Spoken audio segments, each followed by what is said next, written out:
dosennya Profesor Dr. Mukti Ali, pakar sejarah Islam.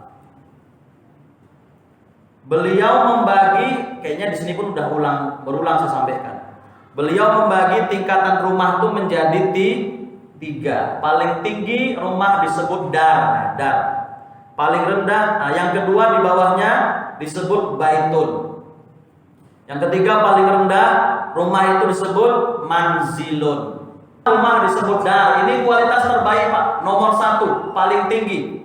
Yang mana apabila rumah dibangun untuk dijadikan tempat pengajian, tempat taklim. Sebagaimana di masa Rasul di Mekah ada rumah seorang pemuda kaya yang kebetulan rumahnya besar, namanya Arqam bin Abil Arqam. Dijadikan rumahnya sebagai tempat untuk Nabi memberikan taklim kepada para sahabatnya. Maka dikenal istilah Darul Arqam bin Abil Arqam. Waktu di Madinah namanya Darul Mustasar. Rumah terbaik pertama dengan kualitas paling tinggi dalam Islam apabila rumah dijadikan tempat untuk memberikan taklim atau pengajian. Nggak pun seminggu sekali, ya minimal 2 minggu sekali. Kalau di Medan banyak Bapak Ibu, di Medan. Ya, di Tembong pun banyak.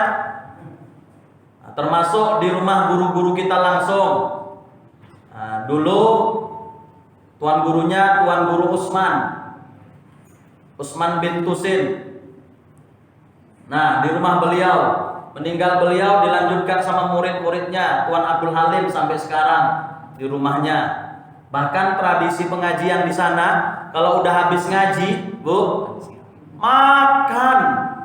Dari rumah Tuan Guru Suman dulu itu tradisi asal habis ngaji makan. Bayangkan, guru-guru kita itu udah ngasih ilmu, ngasih rezeki lagi. Meninggal beliau, tradisi itu lanjutkan sama murid-muridnya. Di Tuan Guru Abdul Halim, kalau udah hari Ahad, dari jam 11 sampai jam 2 ngaji, lebih 150 orang yang ngaji itu, laki-laki perempuan. Habis ngaji Pak, makan, ya makan besar. Bukan makan kecil, besar Bu. Satu hidangan tuh 2 orang, 1 tampah. Kita jangankan besar, kecil pun gak ada, aku tengok malam ini.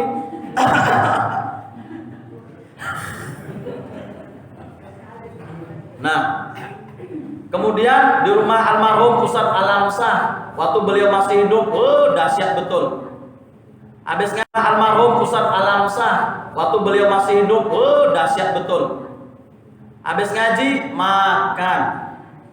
Nah, sekarang di rumah Ustadz Supriyadi, kami malam Selasa, habis ngaji, makan.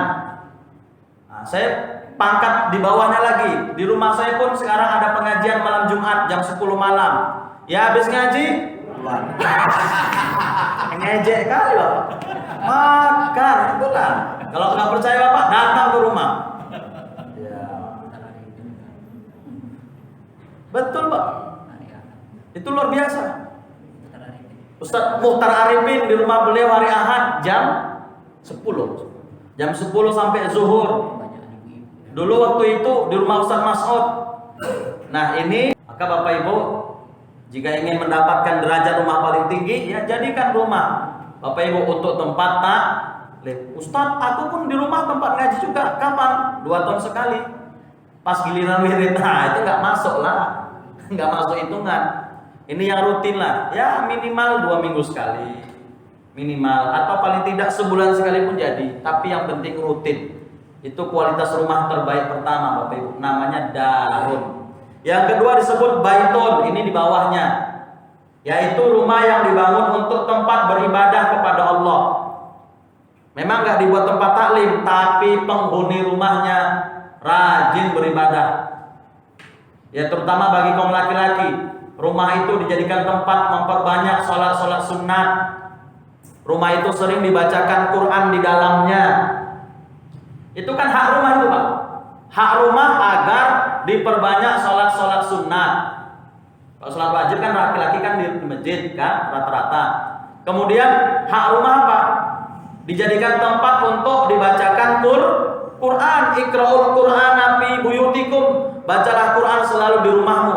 Jangan kamu jadikan rumahmu seperti kuburan. Rumah yang tidak dibacakan Quran di dalamnya laksana seperti kuburan. Apalagi maaf ini, udah Quran nggak pernah dibacakan, musik setiap hari, maka laksana itu rumah laksana seperti gereja. Maaf Bapak Ibu, tahun berapa itu acara bola dunia di Afrika Selatan? 90-an atau 2000 berapa? Yang Piala Dunia di Afrika Selatan. Ada yang hobi main bola ini? Nonton bola? Waktu itu kami ada kumpul-kumpul ustadz sesumur lah, walaupun nggak semua mewakili, di asrama haji. Yang pidato Profesor Aslim Sihotam, pakar mata juga. Pas musim tahunnya bola dunia di Afrika, apa kata beliau? Saya mendapat informasi bosnya pendeta di Afrika Selatan berkata kepada seluruh pendeta di Afrika dan di luar Afrika, kita jangan ganggu umat Islam untuk membangun masjid, rumah ibadah, biarkan. Kita jangan ganggu umat Islam ketika mereka menjalankan ibadahnya, sholat dan sebagainya, puasa, biarkan, jangan ganggu. Karena nggak akan mungkin itu kita lakukan. Tapi misi kita yang terbesar adalah bagaimana kita merubah fungsi-fungsi rumah umat Islam laksana seperti gereja. Ada apa dengan gereja? Bu, dalam gereja isinya ngapain aja? Musik, nyanyi, musik, nyanyi, musik, nyanyi. Maka kalau ada rumah Quran tak dibacakan di dalamnya, malah musik selalu yang muncul, maka itu rumah laksana seperti gereja, tinggal salibnya saja yang belum dipasang. Sudah banyakkah rumah umat Islam berfungsi seperti gereja sekarang? Banyak Bapak Ibu. Ternyata misi mereka sebahagian sudah berhasil merubah fungsi-fungsi rumah umat Islam menjadi gereja. Makanya Pak, imbangi dengan baca Quran minimal sehari sekali. Itu hak rumah itu, untuk diperbanyak sholat-sholat sunnah atau memperbanyak bacaan Al-Quran. Jelas Bu? Karena ada gereja awalnya rumah, ada kan? Rumah terakhir lama-lama dikasih salib, tinggal dipasang aja lihat. Kalau rumahnya hanya diisi dengan musik, nyanyian, nyanyian musik, musik nyanyian, nyanyian musik, tanpa diimbangi dengan kegiatan tilawah Al-Quran. Tak perlu izin lagi. Itulah. Bikin betabur lah kan. Baik, kembali ya. Yang ketiga singkat, rumah yang paling rendah kualitasnya disebut manzilun, yaitu rumah yang hanya dibangun untuk tempat mangestu, mangan ngeseng turu, penghuninya ngeneng sembahyang. Ada nggak kayak gitu? Ada.